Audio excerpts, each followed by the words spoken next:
Breaking news చూస్తున్నాం. ఏపీలో ఎన్నికల తర్వాత జరిగిన హింసాత్మక ఘటనలపై నిన్న సిట్ ఏర్పాటు చేశారు.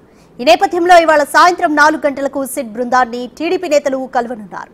రాష్ట్ర వ్యాప్తంగా జరిగిన హింసపై సమగ్రమైన దర్యాప్తు జరిపి నిందితులపై చర్యలు తీసుకోవాలని కోరనున్నారు.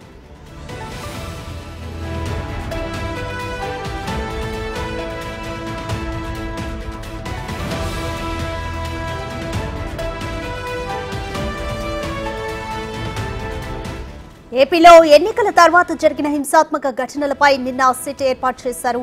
ఈ నేపథ్యంలో ఇవాళ సాయంత్రం 4 గంటలకు సిట్ బృందాన్ని టీడీపీ నేతలు కలవనున్నారు. రాష్ట్ర వ్యాప్తంగా జరిగిన హింసపై సమగ్రమైన దర్యాప్తు జరిపి నిందితులపై చర్యలు తీసుకోవాలని కోరనున్నారు. మరింత సమాచారం మా ప్రతినిధి శివ ఫోన్ లైన్ లో అందిస్తారు. శివ, ఎవరెవరు టీడీపీ నేతలు సిట్ ను కలవనున్నారు, ఏమని కోరనున్నారు? గత వారం రోజులుగా జరుగుతున్న రాష్ట్రంలో పరిణామాల నేపథ్యంలో కూడా సిట్ నిన్న ఏర్పడింది.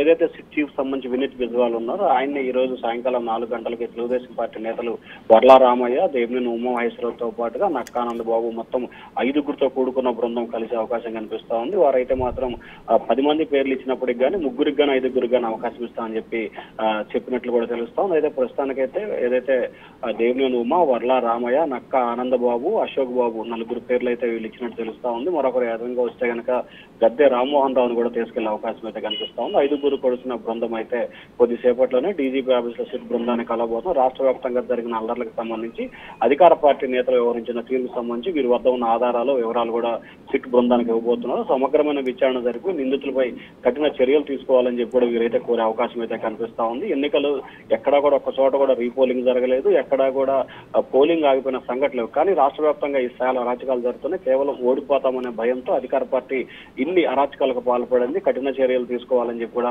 కోరే అవకాశం కనిపిస్తా ఉంది. వారితో పాటుగా మాచర్ల ఎమ్మెల్యే పిన్నెల రామకృష్ణారెడ్డి, వారి సోదరుడు వెంకటరామరెడ్డి, అలాగే అనంతపురం జిల్లా తాడిపత్రికి సంబంధించి పెద్దారెడ్డిపై, అలాగే చిత్తూరు జిల్లాకు సంబంధించి చెవిరెడ్డి భాస్కర్ రెడ్డిపై కూడా ఫిర్యాదు చేసే అవకాశాలు అయితే కనిపిస్తున్నాయి. వీరు మూలంగానే ఆ ప్రాంతాల్లో గొడవలు జరిగినాయి. తక్షణ వీరిని అరెస్ట్ చేసి రిమాండ్కి పంపితే గొడవలు తగ్గే అవకాశాలు ఉన్నట్లు కూడా వారు చెప్తా ఉన్నారు. మరొక వైపు మాచర్ల ఎమ్మెల్యే పిన్నెల రామకృష్ణారెడ్డి ఆయన ఇంట్లో పోలీసులు హౌస్ అరెస్ట్ చేసిన నేపథ్యంలో హైదరాబాద్ ఏ విధంగా వెళ్తారు అనే దానికి సంబంధించి కూడా సిట్కి తెలుగుదేశం పార్టీ నేతలు అయితే ఫిర్యాదు చేయబోతున్నట్టు తెలుస్తా ఉంది. రాధిక. Thank you Shiva.